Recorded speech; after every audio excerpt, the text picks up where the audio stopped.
So this video is going to cover the tiny update that we got, but also what's going on here. I want to bring you guys up to speed with the entire input topic of CS2 affecting B-hops and the overall movement in this game. But first, here's our lovely sponsor, Skins Monkey. Skins Monkey is an automated service that lets you trade skins instantly for a fee. Sign up now and get up to $5 bonus. Simply add items from your inventory, then find skins that matches your current balance. Site offers live support 24/7. You can also top up your balance if you're missing a few dollars, and there's a lot of skins to choose from. Visit my link down below to get to Skins Monkey.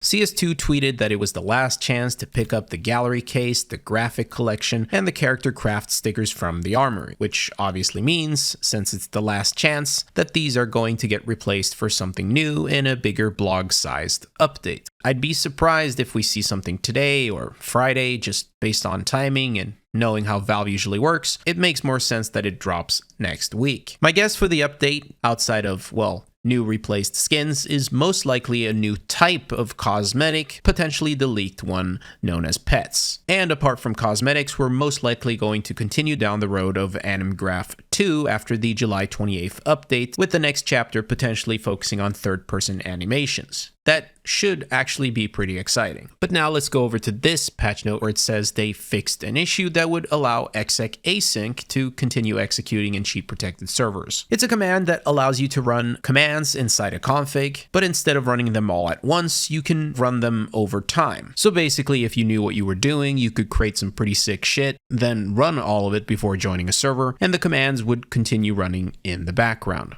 0K, a prominent figure in the community who's been documenting movement issues in CS2 for a very long time, showed several ways to abuse this, things such as auto-recoils and auto-B-hops. So with today's update, they basically no longer allow exec async to continue executing in cheat protected servers, which prevent loading config files that can run, stuff like auto-recoil or auto-B-hops. Great, we can thank 0K for that one, that's crossed from the bucket list. But the big issue still haunting us today is this new server command causing inputs to be ignored by just simply turning, and it gets worse the higher your FPS is. If you have pretty good FPS, you can test it out by not moving your mouse, and you'll hit every jump, but as soon as you start turning, you won't. This happens only because the view angle generates extra subtick updates, which then ignores some of your other inputs like jumping. It's highly FPS dependent, and overall, I think it's very counterintuitive. This is also why you can get away with the stupid 64 FPS rule, and worse, you can use these subtick jumps to B-hop faster than what is normally possible. And if you've already seen me do this, it's because, yeah, it's still possible to do. So the summary is this. Today, Valve killed the exec async exploit that allowed players to run some crazy scripts in the background, but high FPS input issues are still in the game,